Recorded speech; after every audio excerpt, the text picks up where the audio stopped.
Mic check. Sounds good in my ear. Hopefully it'll sound good everywhere. I'm just going to wait for a second here. There's nobody aboard.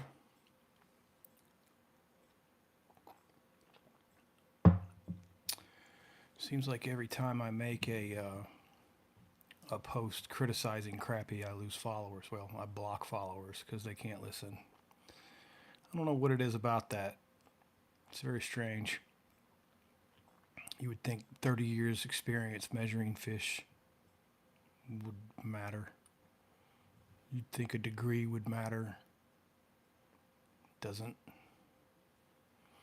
It's a sad world we live in sometimes. But that's why we come on and talk about measuring.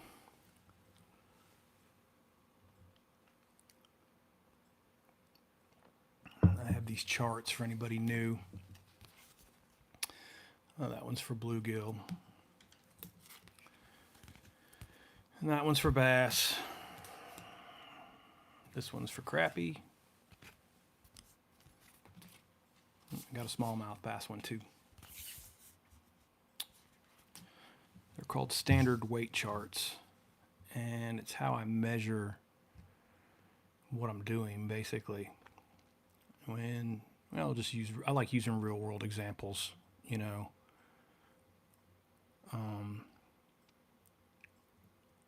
We'll use Sugar Hill Outdoors. I was going to go another direction, but we'll use Sugar Hill Outdoors because that's what I've got posted here. You know, we've been tracking not every single fish caught, but a majority of them that have been caught out there. We've been tracking using relative weight, and we've only had one fish in the pond.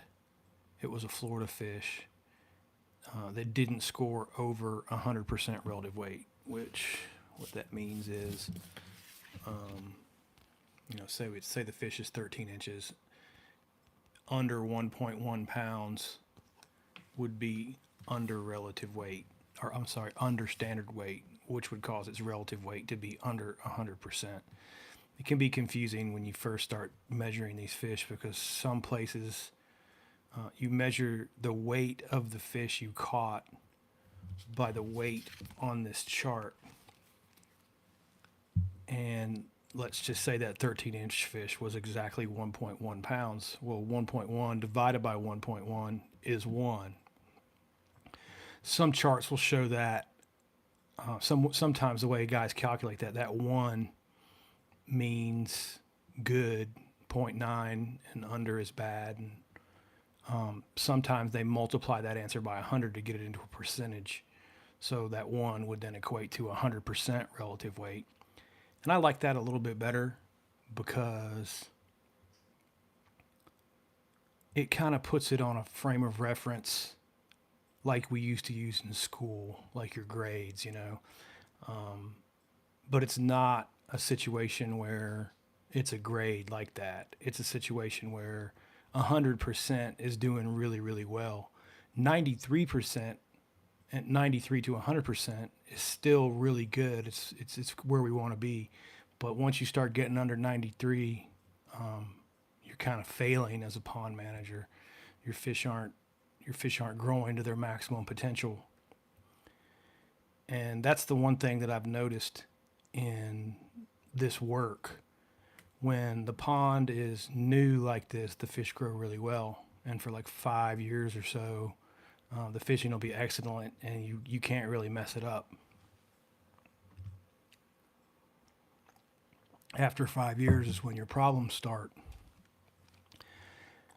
You can see when the fish come into the pond, like if you have a pond that's stocked properly and growing well, over time down the streams, because most of the time ponds have streams around where I live, you'll get unwanted fish down the streams. They just enter the pond. And as those competing fish species establish themselves and begin their populations begin to grow, you'll see your relative weight calculations begin to slip. And that's the number one contributing factor to losing that edge, that growth rate, is the competing fish coming up and eating up other fish that the bass want. And it's not only crappie that cause that problem. You can have all kinds of fish that that compete against bass for food. Depends on where you live. Depends on the lake setup. But generally, what I see is when fish start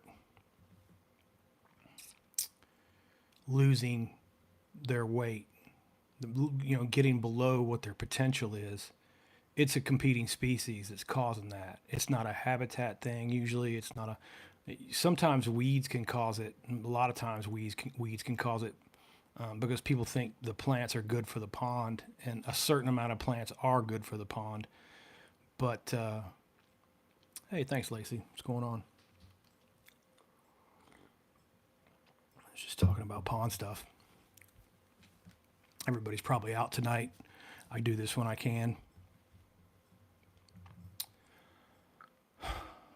So anyway, back to what I was talking about and complete that thought. If you have any questions, Lacey, just throw them up there. I'll get to it. As the competing fish species population grows, your bass you'll begin to see that relative weight slip away from you, and it just depends on what species that are competing against your fish will cause it.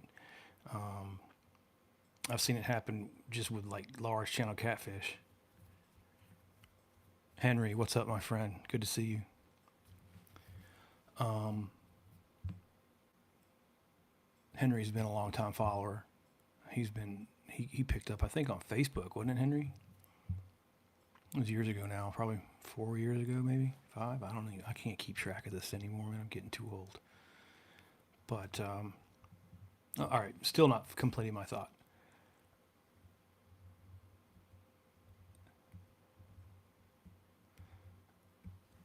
All right, I'm getting a couple of. Let me get these. This is what happens when you get old. So I can make sure I don't miss anything.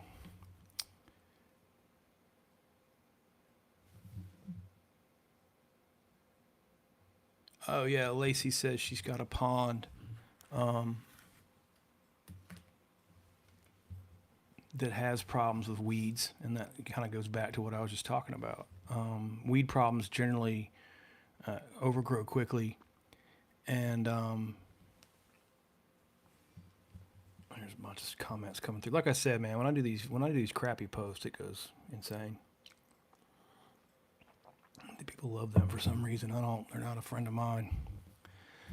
But Lacey brought up a good point about her pond. When weeds and algae overgrow the pond, it negatively impacts the fish population, and you never ever hear anybody talk about that. So Lacey, just drop them. Take some pictures of the stuff in your hand. Try to get close up. I can ID it. Being in California, there's all kind of restrictions on what you can put in the water out there. So some of the things that I would recommend might not even be legal. Georgia to California or Florida to California. But we can certainly sort through that, and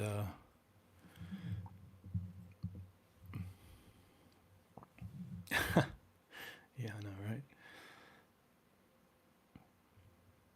Yeah, California's kind of weird that way sometimes. I mean, it's good though. I'd rather see people overprotective of the environment than under protective of the environment. Sorry, I'm getting all kinds of stuff today. So I appreciate California's efforts in that. I think it's important. A lot of places I've been, there's no kind of effort to help our fisheries or help the fish. Kind of just status quo type stuff. Georgia was bad about status quo. Just leave it as it is. Georgia had fish hatcheries, state fish hatcheries that always competed against me, and the state biologists were allowed to moonlight. Probably back around 2003 or 4, I don't know, somewhere in there. The state of Georgia made it legal for the fishery scientists because they paid them so poorly to compete with me in private sector, and it significantly reduced my earning potential and capabilities of earning, and I never appreciate that out of the government. guys at Georgia. I wish they would get out of the fish business and stay out of the fish business for us private guys, because it just made a situation where my tax dollars were funding my competition. If you haven't picked up, I'm still upset about that.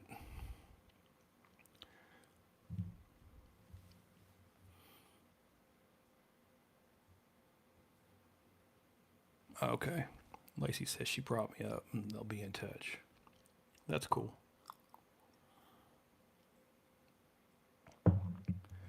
They cost me money, Lacey.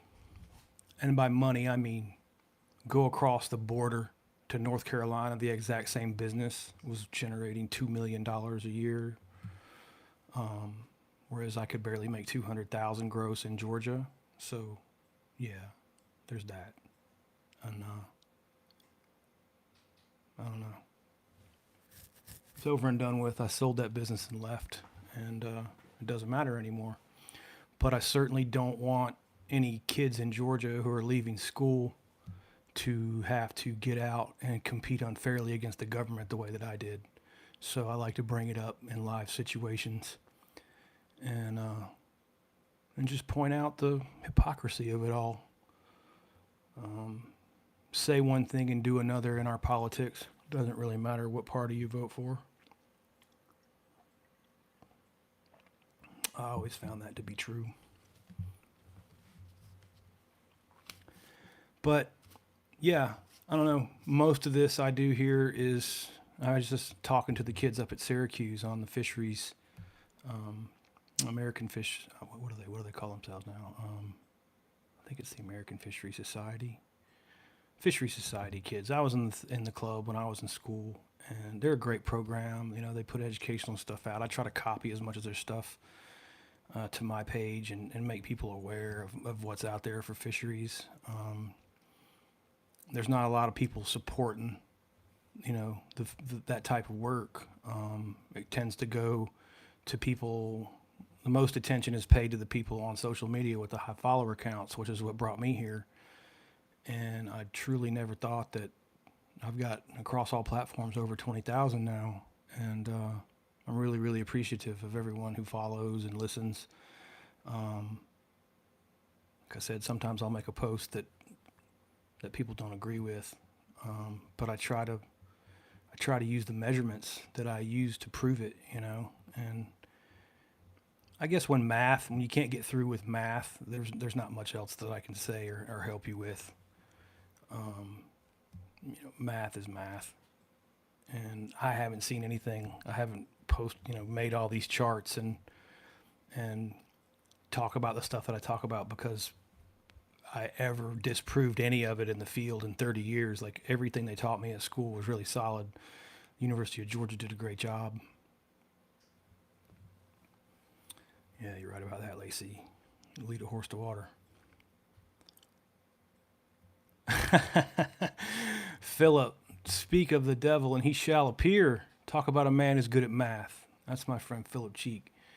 And I would say of everyone that follows this page, Philip has done the most and grasped the relative weight concept in a way that I really can't teach him anymore. He could probably teach you guys better than me at this point.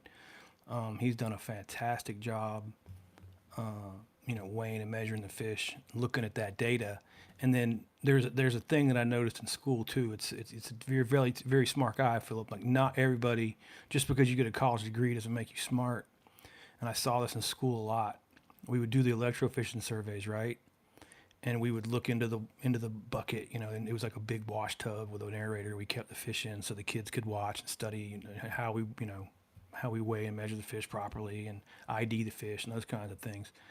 And it's not like the weight and measurement part. It's the part where look at the fish in the bucket and determine the balance of the fishery and come to a conclusion about what you're going to find, just like you're doing. Philip made a post the other day that he knew he had not caught a crappie from the pond, but he knew they were there by the relative weights of largemouth bass, because he had fished in other ponds that had similar relative weights with crappie, so he knew that translated. What were those numbers, Philip? What numbers are you keying on? I'm not going to tell you. I'm not going to say what numbers are mine, but what numbers do you look at? Like when your bass are averaging, what relative weights does that tip you off? What are you seeing? And this will be good information for everyone because again, it's math. Little Rich, what's up, man? Glad you're here. Glad you noticed.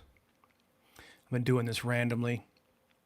I'm gonna watch football tomorrow, so I'm not gonna do it tomorrow. I'll do it tonight.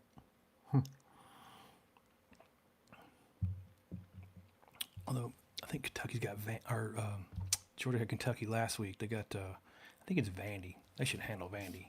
They usually do. Although you never know. Sometimes Vandy comes in and plays like New England. Under 85, yeah, man, you nailed it. That's kind of where I'm at too.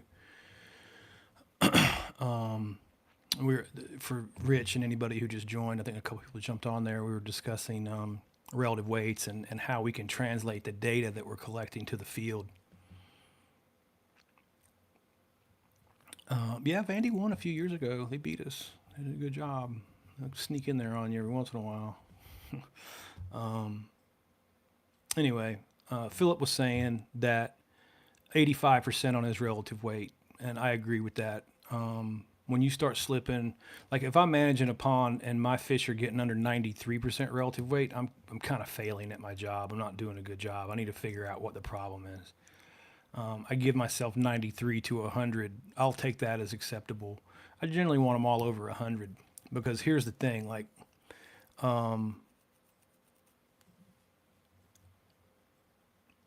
let's see, the relative weights will slip into the low 80s and stay there with crappie in the pond or with other competing fish in the pond. And so when I go there and I catch, say, one fish and it's 85, that's not really giving me a lot of information. But if I start to see that 80% calculation, mid 80s, low 80s calculation consistently persisting. It's like you go there again, you catch another one, then you have a day you catch five and they're all down there. All right, now I'm starting to build a data set. Okay, so I'm not making these observations when I'm fishing anyway. Now, from an electrofishing boat, you can make them very quickly because you've sampled it differently. When we're sampling with fishing, some days we get skunked, some days we catch a bunch. So it's on the days where I'm catching a bunch is where I want to be calculating and looking at those numbers, and I write them down. I can't remember, so I always write stuff down, keep a little notebook and write it down. And when you get in the habit of doing that, even if you say you measured like 3 fish per trip, but you go 10 times through the season, well, now you have a data set of 30 fish. That's very representative of an electrofishing survey. Sorry. 30 to 50 fish, you can catch that pretty easily in an hour or two with an electrofishing boat. It's very hard to do, fishing. Good evening, Michael. Thanks for joining, man. So once you've collected that data, though, once you're in that 30, 50, the more fish, the better. Like, and when you'll start to see patterns in the numbers. And that's what I'm saying Philip's really good at, and not everybody's really good at. I would literally be, in classes. I was fortunate at Georgia that Dr. Gilbert let me do electrofishing for 3 years while I was at university. His class, even though I wasn't in the class, it was kind of like I wasn't a graduate assistant, but I kind of was because I got to go and run the shock boat. So over that 3-year period, I got to work with 3 different classes, and you could put those fish in a bucket, and the kids could tell you the lat name. They could spell it all right. They could ID the fish wonderfully with many more indicators of identification indicators than I even know.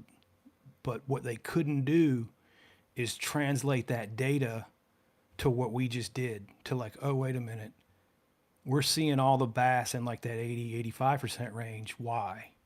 Well, probably because there's a competing fish. They can't get there sometimes, you know, a lot of times. I could do it almost immediately. Philip could do it almost immediately. And I think that's a talent that you can't teach someone sometimes. That, I don't know the right words, that correlation between the book knowledge and the field. You know, being able to draw that conclusion from the data set. It's very important, and not everyone can do it. So you should be proud of yourself, Philip. You've done a great job. And I really appreciate all the efforts that you've put in and everything that you've done to support the page. I think it's really important, and I hope we can get more people, you know, listening and to help our fish. That's what it comes down to. Again, it goes back to you know, kind of helping the environment, you know, being stewards of the environment. It seems counterintuitive, like when I say, you know, you need to keep fish, people think that you have to return all the fish all the time to be a good steward of the environment, and actually that's not true. Sometimes fish populations get out of whack and they need a little help, and that requires harvesting some of them. And that's a hard point to get across these days. I think a lot of guys aren't getting that, you know. It's just been beat in our heads, and it was in my head too. You know, I try to keep the patience with people. You know, in my defense, if I lose my patience a little bit, it's because I've answered these questions for 30 years and I feel like I'm just treading water in the ocean with nobody around me. You know, it's like, is anybody listening? Why can't anybody understand this? You know, but I think too, like the podcast that I've been on and the attention that that's got has really helped me, because especially in the environment we live in now with the social media and the follower count and everything. I'm not saying anything different that I haven't said for 30 years. I've done the same job and done the same thing for a long time. But now, just now, it's starting to get traction with people. Now they're starting to see, and now I'm starting to get people from all over the country who've been listening for a few years, who kind of got tired of their bad fisheries, and they thought, well, I don't know, even said it to me, you know, I don't think this guy's right, but I've tried everything. I'm going to try his way. And then it starts to work for them, and they begin to see the logic. And I guess that's the best way I can articulate that. Let's run back through here and make sure I didn't miss any questions. If you guys have any questions, or you want to call me names to my face, some people like to call me names in DMs.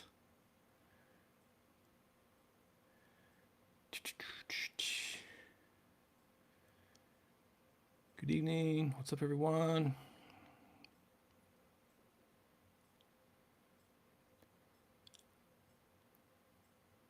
Oh, no questions, just chatter. But that's good. Talk amongst yourselves. I'm good with that.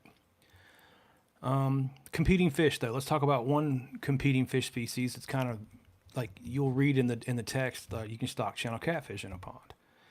Well, you can, and they do mix really well. The problems you'll run into with channel catfish. Oh, there's Frank. What's up, Frank?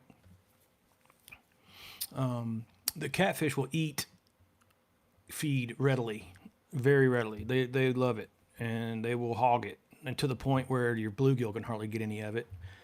And they'll get big really fast. I've seen channels go over 5 pounds in a year, a calendar year. So once you start getting big channel cats, you'll start to see a decrease in the bluegill population. They become very predatory and will eat your bluegill. They'll eat your bass too if they can get them. And I noticed that over the years. So they taught us in school that, you know, they're not competitive and you can keep them in ponds. That's true until you put a feeder on them, and until you don't harvest any, and until you get hundreds and hundreds of pounds of catfish basically per acre, because every catfish in there has gone wild on the feed and is excessively big. Long as your leg, you know, they look like sharks swimming around the dock. You've seen these places. You're going to see a decrease in the rest of the fish in the pond, and you're going to have to remove some of the predation from the catfish, which is, you know, removing some catfish to get those fish to recover. There's another example of what we see. Let me bring up, I know Frank had something here. One of the ponds, he catches catch and release only. It's through the conservation, yeah. Yeah, man. That's one of the benefits that I have here is, how do I put this? I manage private water. So there is no state regulations on private lakes. You know, we can, if we need to go remove 100 fish, we can, and can do it in a day, we can. We don't fall into state limits or regulations or anything like that. So where people get confused with that is if you have a catch and release only place, that was, again, we mentioned politics earlier. You're in public water, so you're dealing with more politics than you are science a lot of times. And if a lot of the people who vote for that politician petition him and say, make it catch and release only, the politician makes it catch and release only, not the scientist who manage the lake. And those lakes tend to get stuck into those situations. I've seen that where the person who passed the rule wasn't the scientist who manages the lake. And it doesn't, the scientist who manages the lake now is in a catch 22 because he has to go to his boss and tell his boss that he's wrong, that what they've done is in messing up the fishery, not benefiting the fishery. And you know, you won't find too many people who will take their own position into their own hands like that. And that's what gives me an advantage here. I don't have any of that stuff in my way. I'm certainly not telling you to go break any laws like that. Even if you know, even if you measure it and you know the fish need to be harvested, if it's catch and release only, don't tempt them to write you a ticket, you know. Find a new place to fish. That's another good point about these relative weights that Philip's really good at it. He pays attention to these weights, right? So when I'm seeing fish of any size, like say I'm down here in this size, these size fish are red because they tend to stunt right here. So let's say I catch a 14-inch bass that's 2 pounds instead of 1.5. All right, that is a really rare thing to find anymore because of the catch and release situation that we have. So that data point just jumps off the page at me. It's like, whoa, it's significantly higher than 100%. Let's see if we can find another one. If we find another one, you know, we start finding fish consistently over that 100% relative weight mark. All right, now I know I'm in a fishery that can produce a fish that's out on this end of the scale. And instead of that fish being 24 inches in 8.1, it'll be 24 inches in 10.1. All right, those are the fish I'm looking for. But the younger fish, and kind of look at it in groups too, like 11 to 14, 15 to 20, and 20 plus. When I break those groups down like that, you'll start to see it's like, well, the 11 to 14s are skinny, but the 15 to 20s look pretty good, but then like the 20 plus go back to skinny. You know, what does that mean? Well, that depends on a lot. Generally speaking, though, you don't see that. That's kind of a pond or a lake that's in transition. Generally, what you see are all the fish are under or all the fish are over, at or over. So when I'm looking at relative weights that they're at and over, I know I'm in a lake that can at least produce a trophy. You'll also find in those lakes that your catch rates are usually down because the bass population is slightly lower. You're going to experience slightly lower what's called CPUE, and that means catch per unit effort. So maybe if you go to a pond that's stunted out with bass, you might average 5 bass an hour if you measure it that way. If you start catching your fish and measuring it out, it's like, oh, I caught 10 bass in how many hours and 2 bass in how many hours, and you can average that out. And on stunted populations, you'll generally see a higher catch per hour, catch rate per hour. When you start getting into trophy fisheries, that'll change the opposite direction. Now you're going to be dealing with a fishery that you're going to get skunked a lot in. You're going to be dealing with, it's a mental grind in places like that because you feel like there's no fish there. But really what you're doing is you're fishing in a trophy fishery, and that's the nature of the beast there. They are hard to catch. They're much harder to catch when they're well fed like that, because there's fewer fish per acre and they're not as hungry. So you'll be going to reaction strike baits a lot more. That's the first thing I would transition to on a fishery like that. Or if I'm not using reaction strike baits like jerk baits, I'd be going to techniques that can produce a reaction strike. Like take for example a jig or a rattle trap or a trap of any kind of rattling, sinking bait. Put it on the bottom, let it fall to the bottom, let it hit the bottom, and then give it that wrist and snap it up off the bottom so it comes up a foot or two really quick. So if the fish comes to look at it, and is right there, and you snap it like that, you're going to get a reaction strike out of them. They're kind of like cats that way. They don't necessarily have to be hungry to feed, to bite.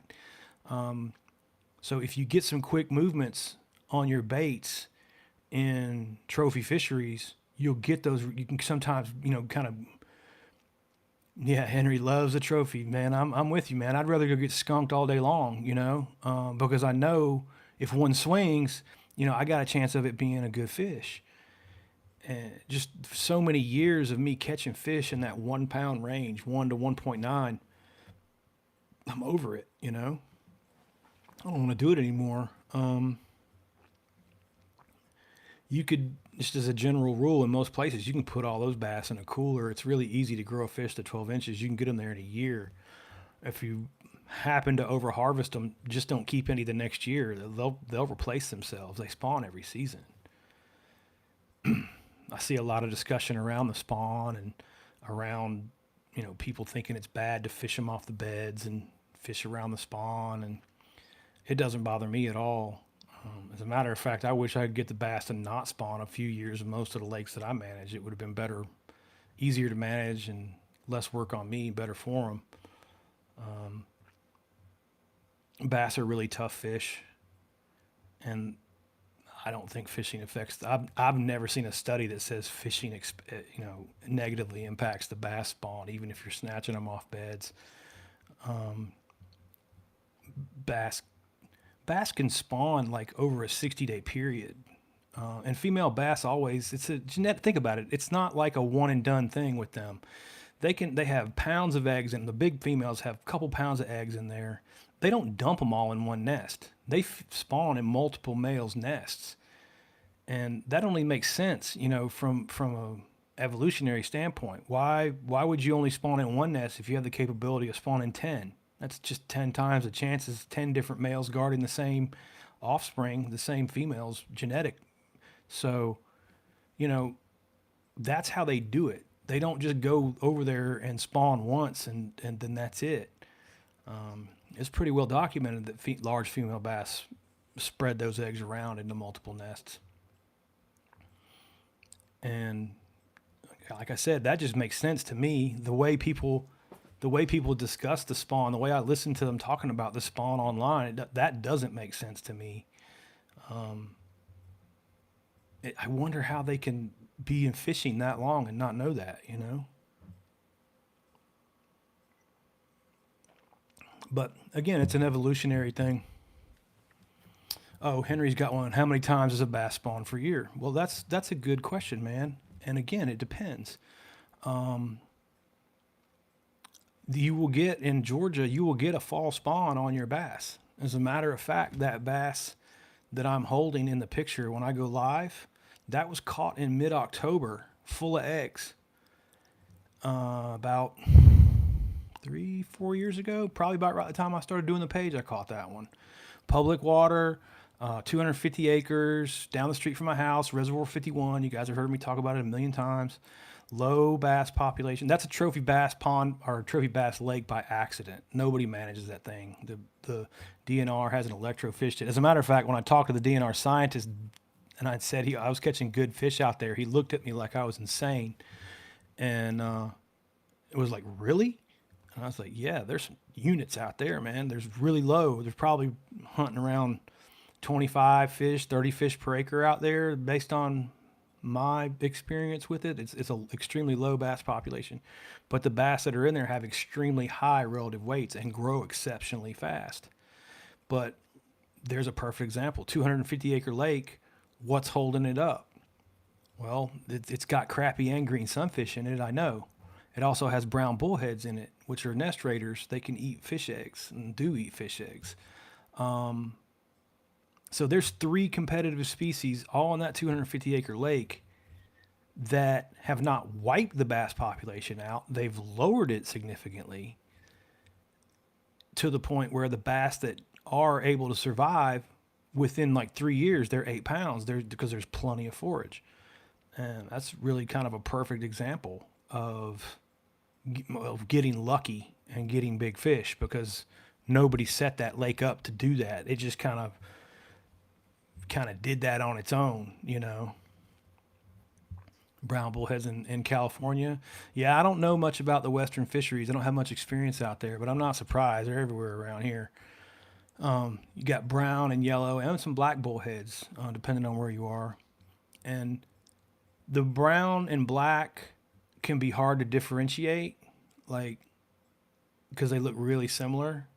But if you watch the whiskers right under the middle of their chin, between the yellows and the browns and the black, like the yellow bullhead will have yellow whiskers right there, and the brown one will have brown right there. And of course, the brown and the black can look similar, and then you got to get into counting fin rays and whatever. And generally speaking, bullheads look like bullheads, you know, and they're pretty easy to identify as a mottled looking fish. And they're fun. I mean, you know, but I'm not trying to knock them. You know, you're going to get them. You're going to have them coming in from rivers and streams. And you don't want them in your smaller bodies of water. When you get them into big lakes, and it is what it is with big lakes. I mean, big lakes are different, a little bit different in that way. You know, they're always more diverse. They usually have rivers flowing in. They're usually dammed up, you know, in reservoirs anyway. You can have big natural lakes too. But see, then we get into talking about natural lakes, you're generally up north where the glaciers are. And then you have another predator on top of bass, which pike, muskie, they'll stock tiger muskie. They have a whole nother level of predator up above largemouths. So my experience was when largemouths are the top end predator. But if you've got northern pike, you got a different situation. Now they're the top end predator, but you'll still see the same population dynamics in that a lake with a lot of pike per acre, all the pike will be small. And a lake with trophy pike, with huge northern pike, won't have many per acre. You won't have big numbers of them. They'll be low in numbers and hard to catch, just like exactly like we described the bass population. And I don't know that because I've worked on a bunch of ponds with pike in that. Now, at this point, I know that because I've had everybody up north say, yeah, man, that actually makes a lot of sense. We see that all the time.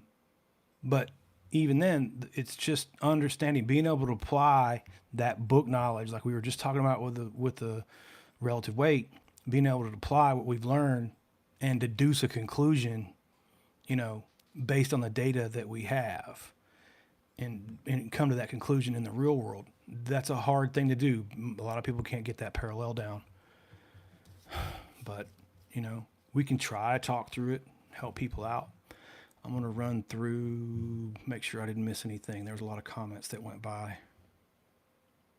Oh, see, their little Rich just brought that up. What do I think about trans muskie or pike to manage fish populations?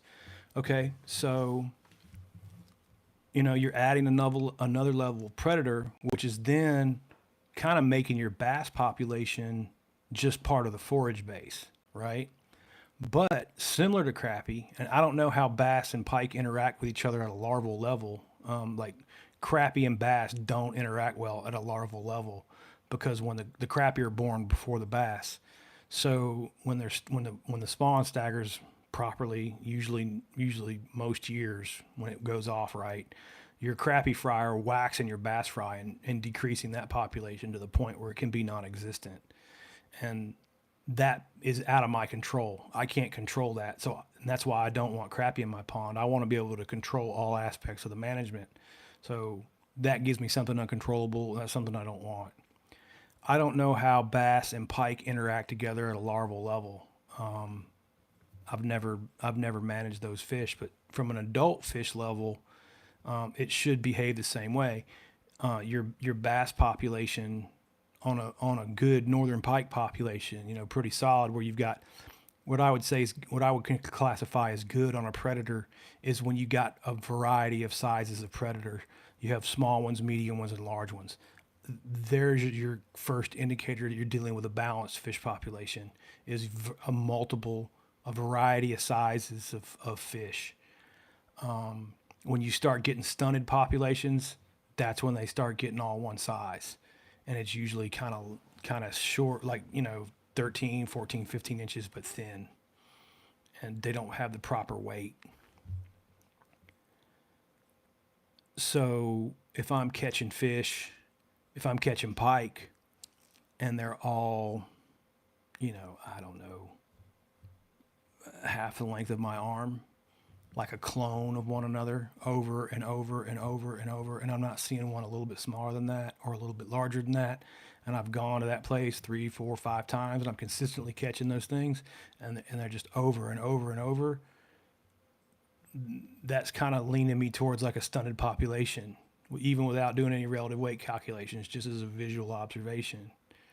Now, on the flip side of that coin, if I go to that lake and there's a really small one, and then a really big one, and then a medium one, um, it's telling me that there's more balance there, just as a visual. Hope that helps.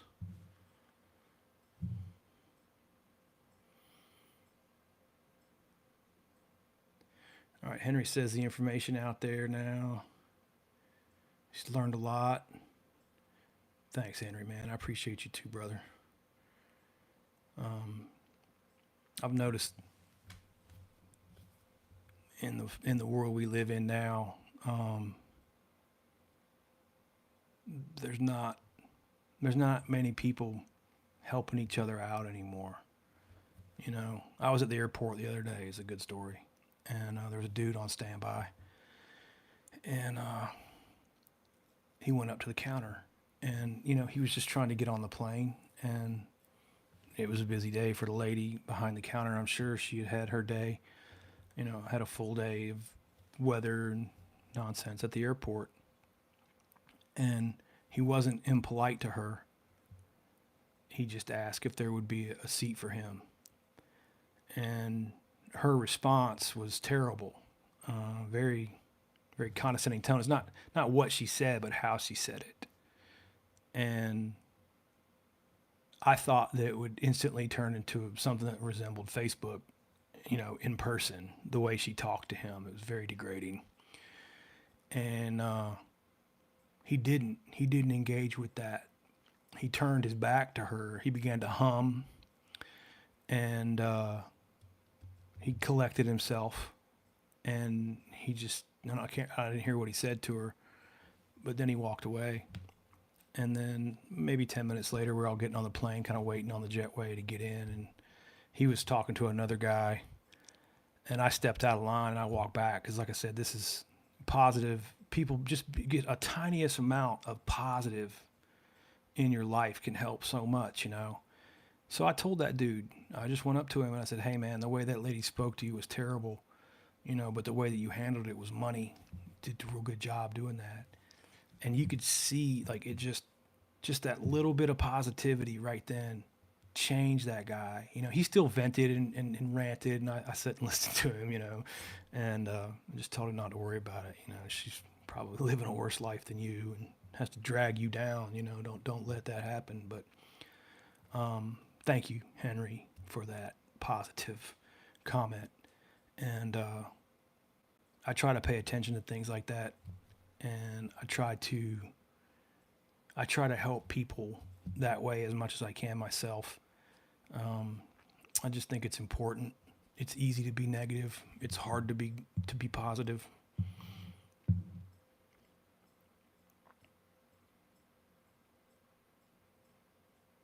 Oh, I didn't finish Henry's question though. How many times per year do bass spawn? Usually once in the spring, but you will see fall spawns, like the example that I gave you from a fall spawner. 1 year in my career, the bass didn't spawn at all for me or for even the fish hatchery guys. They didn't spawn. But for where I lived, multiple spawns per year were pretty common. And spawns too, I would notice spawns. Like sometimes you'd see in a warm spring where it warmed up quick, you might see some fish jump on there, late March, early April, and there'll be some bedding activity. And then in the same pond, see fish at in June on the bed too. So I think there's a genetic difference there as well, in that some fish genetically, just through inheritance of their genes, are early spawners. Some are later spawners. On some years, the early spawn fish, their offspring will have a significant advantage and their offspring will live to continue on early spawners. On some years, they'll die because of weather or whatever, and it's not the best time for them to be spawning. And then the fish that spawned later, with those who inherit those genes, will live and continue on. So again, there's some genetic diversity there that only makes sense if you understand how that works. It only makes sense that you would have both, in your gene pool, and that Mother Nature will kind of dictate who's more successful year to year. I hope that makes sense.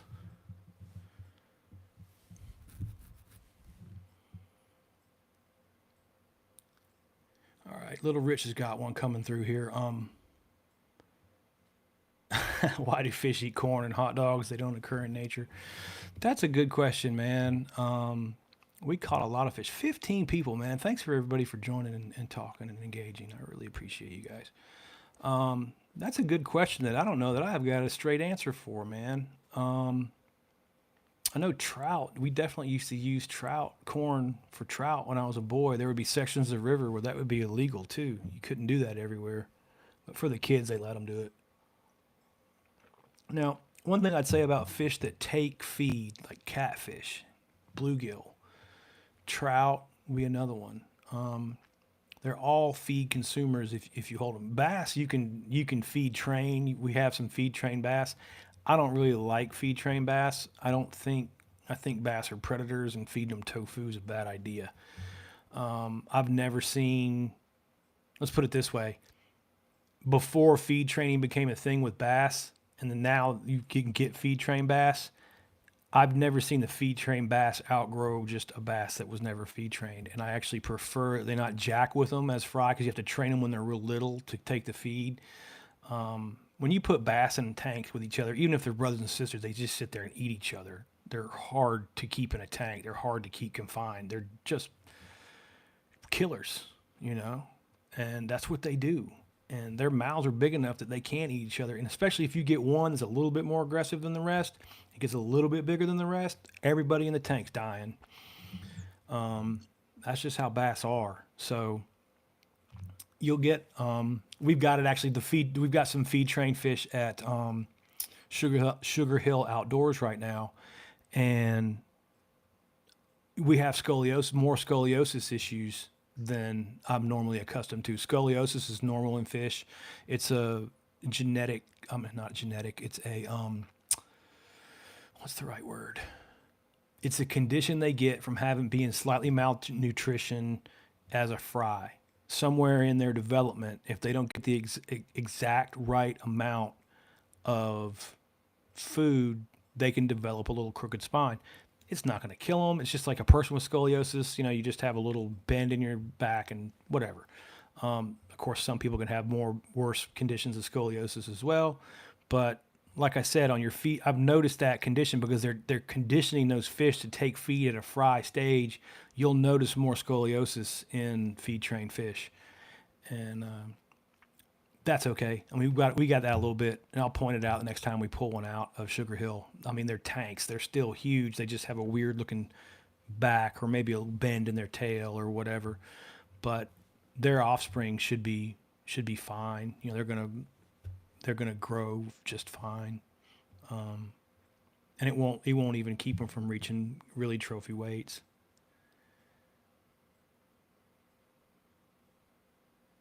Little Rich says everyone who came into work Tuesday was sugar sweet.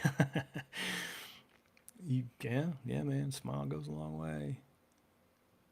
Frank says his son is loud. Did I miss your answer about how much data should I compile? No, man. I probably wandered off the topic. I don't think there's too much data that you can compile, Frank. That's not a thing. But I would say there's definitely too little data that you could start making those observations with. And for me, my breaking point on a pond of the smaller the pond, the less data I need as well. But around 20, 30, you start to see patterns in the data once you've seen 20 or 30 fish. And once you've got to 50, you'll definitely see the patterns. But I don't think there's a set number, you know. I would have about a 50 fish bass. Now, not the bluegill on the electrofishing survey can be ridiculous, and a lot of times I didn't weigh and measure all of them. We would just take them at random and weigh them and let most of them go. Because if you on balanced fisheries where there's a lot of bluegill, you'd be out there all night just weighing and measuring fish.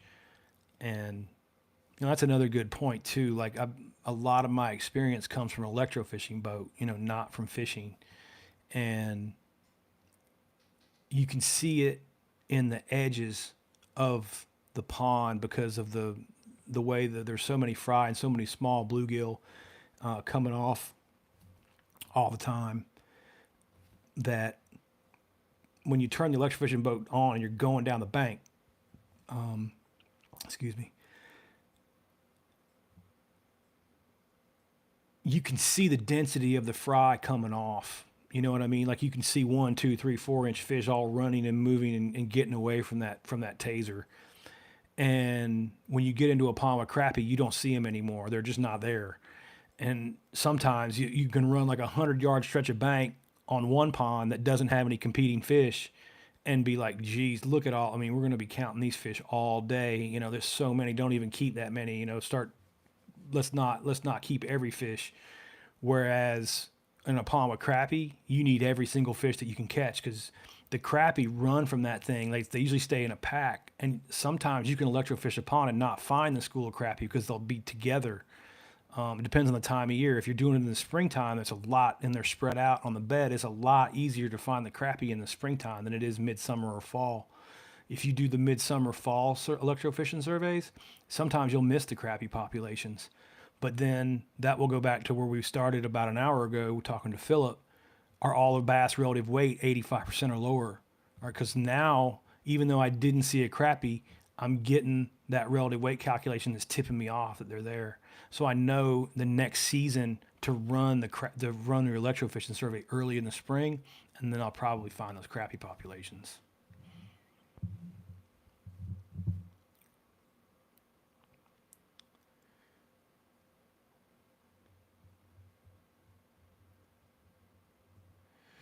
Mike says there's a theory on the Hudson. I'm assuming that's the Hudson River, that the bass don't spawn annually, at least not all of them, and thus the closed season. Yeah, man, that's a great example. You could definitely have areas of the country where, because I'm coming from a place in the southeast where our spawning is very consistent. There's definitely situations you could have, you could definitely have that. And that's exactly what I mean. You have to pay attention to your local regulations and what your local biologists are seeing. We speak in generalities here. What mostly I've seen, mostly what I've seen I've done a lot of work, right? And I've been on an electrofishing boat in 12, 13 different states, but they were all southeast. Texas, Oklahoma, east to Georgia and Florida, Alabama, Mississippi, up north to Virginia, that area of the country. So, absolutely there could be some place north or outside of my realm of expertise where things are different. And, it's important to understand that. We can't apply everything that happens in a 2 acre pond in Georgia to reservoir river management in New York. That'd be foolish.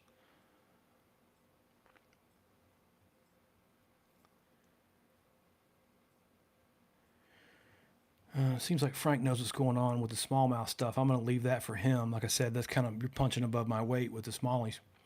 Um, oh, he's still okay.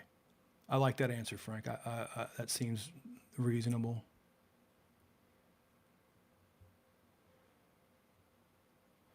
I'm trying to make sure I didn't miss anything here. Sorry, I'm just reading.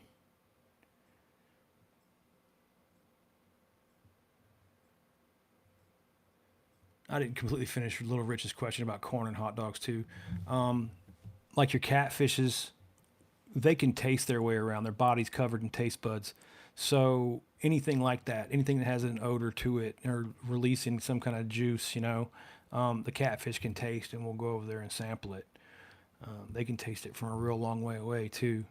So I would say if you're catfishing, anything with kind of oils or juices or everything has some kind of a scent and a taste. So when you put that down in the water, the catfish, they can go to right to it and check it out. Um, I think that has a lot to do with the type of species too.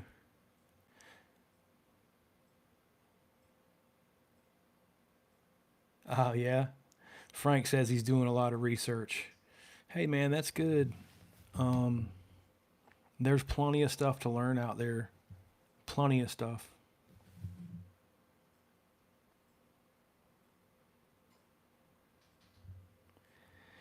Mike says he's not sure if it has to do with the location of the abuse the river has taken for years and PCBs and dioxins. Yeah, man, Mike, I hear you. Um, I, I've done Superfund site testing. I've tested for those types of compounds. Not enough to draw any kind of conclusions that those compounds have negatively impact the fishery, but at the same time, you have to wonder. Again, we've stepped out of a place where, like, from my experience, if you have a small pond on private land in the middle of the woods, I've tested those fish before for contaminants, and I tell people, I probably wouldn't spend my money because it's really expensive to test for contaminants in fish tissue. And with the skies falling crap we get from TV all the time, oh my God, everything's polluted. Well, okay, I'll test them, but you're not the Hudson River, New York. You know what I mean? If there's a fish consumption issue, warning issued on the Hudson River, definitely follow it, because it's not even the companies that are there now. You're talking about pollutants like PCBs specifically. You want to just use that as an example. That has 1,000 year half life. That means half of it goes away in 1,000 years. So what happened 100 years ago is still rolling strong. We've got 900 more years before PCBs go away out there. Um, and that's, no companies could be putting out anything for the next 1,000 years. You're still going to have it. And that's what makes it so dangerous. It's also the most carcinogenic compound known to man, as far as I can remember. So, that's something it's something that happened before they even knew what it was, but it's so persistent in the environment that it's negatively impacted generations of people, and far past our lifetimes too. That's what Superfund sites were, man. They would go and dig all that soil up and send it to an incinerator and burn all that dirt to burn the PCBs out of it, and then put the dirt in a landfill. So, you know, we have those types of issues, pollutant issues from industry from a long, long time ago. The EPA and state EPD departments and stuff now are, pretty strict on companies, and make them test and make them check, as they should. It's my opinion that no amount of profits was worth what they did to the environment that way. All right.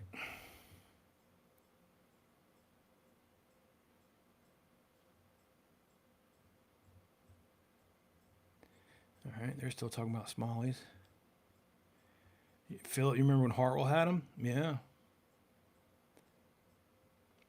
All right, Rich's got a question. What is the survival rate for fish going over a waterfall or through a hydroelectric turbine? Oh, that's a good one. I would say they probably stand a much better chance of going over the waterfall than through the turbine. But the turbines, I'm thinking about places like Lake Lanier.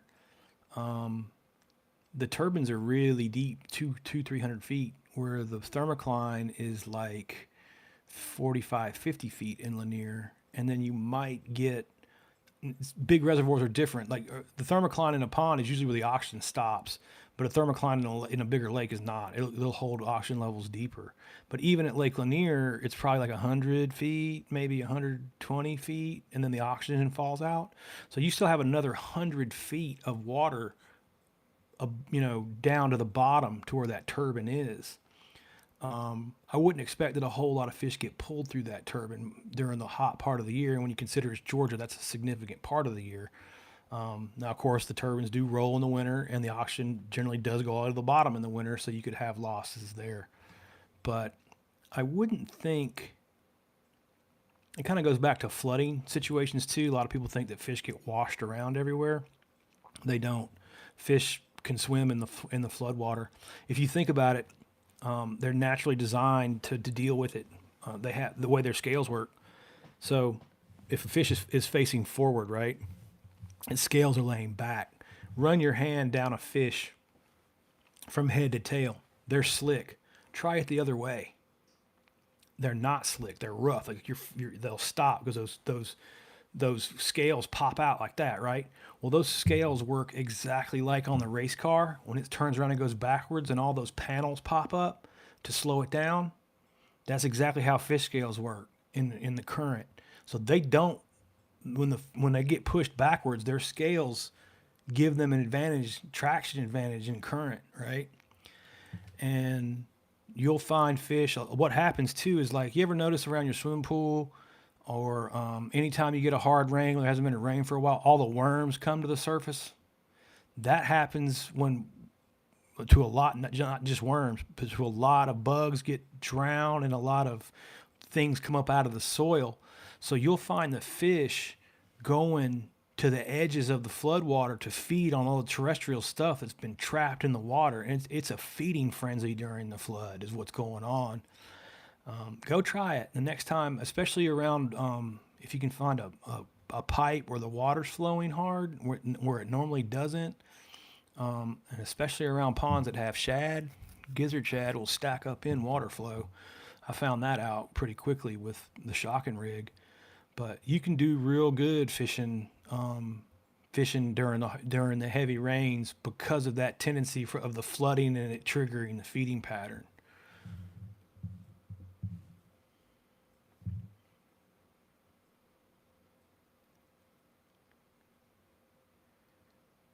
Yeah, dredging's usually a joke, Mike. I hear you on that.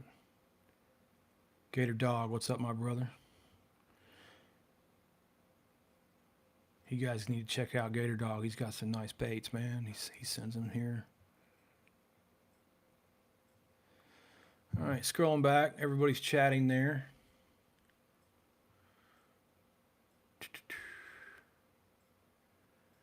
Make sure I didn't miss anybody.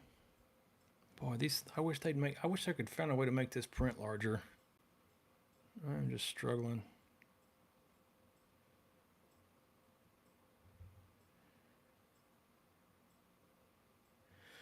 Well, that is that. You guys have anything else for me? We've been going 64 minutes now. They wanted longer format stuff for YouTube. Well, there you go.